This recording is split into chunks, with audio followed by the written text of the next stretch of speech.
আমার বাবার অনেক দিনের ইচ্ছে যে ছাদ বাগানের ভিডিওটা তোমাদের সাথে শেয়ার করি। তো বাবার ইচ্ছেতে আমার পছন্দের কয়েকটা গাছের ভিডিও আজকে তোমাদের সাথে শেয়ার করব। প্রথমে যে চন্দ্রমল্লিকাগুলো দেখছো, এইগুলো শীতকালে হয়েছিল।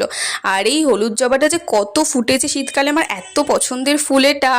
আর এই গাছটা না এখনো অবধি ফুল দিয়ে যাচ্ছে। এই ফুলগুলোও কিন্তু খুব সুন্দর। আরে দাঁড়াও, শুধু ফুলের ভিডিও দেখলেই হবে, একটু সবজিও দেখে যাও আমাদের গাছের। তো এই ক্যাপসিকামগুলো না একদম বাজার থেকে যে মিডিয়াম সাইজের ক্যাপসিকামটা কেনা হয়, পুরো ওই রকম হয়েছিল। খুব বেশি ফল হয়নি, তবে যে কটা হয়েছিল খুব ভালো হয়েছিল। আর এই যে টমেটোগুলো দেখতে পাচ্ছ কত বড় বড় হয়েছে, এগুলো এখন কাঁচা অবস্থায় আছে, পাকলে আবার তোমাদের সাথে ভিডিও শেয়ার করবো। প্রচুর হয়েছে কিন্তু টমেটো। আর এরপরে যে জবা ফুলটা দেখাবো, এটাও খুব সুন্দর। আমাদের কাছে অল্প বিস্তর সার দেওয়ার কারণে এত সুন্দর ফুলগুলো হয় না যে কি বলবো। পরের পার্টে তোমাদের সাথে আরেকটা জবা ফুলের ভিডিও শেয়ার করবো, যেটা কি না রং বদলায়, মানে সকালবেলা থাকে হচ্ছে সাদা, একটু বেলা করলেই হয়ে যায় গোলাপি। দেখেছো এত ফুল হয় আমাদের কাছে যে ঠাকুরকে দিয়ে শেষ করা যায় না। কমেন্টে জানিও তো আজকের ফুলগুলোর মধ্যে কোনটা তোমাদের সবচেয়ে বেশি ভালো লাগলো। টাটা।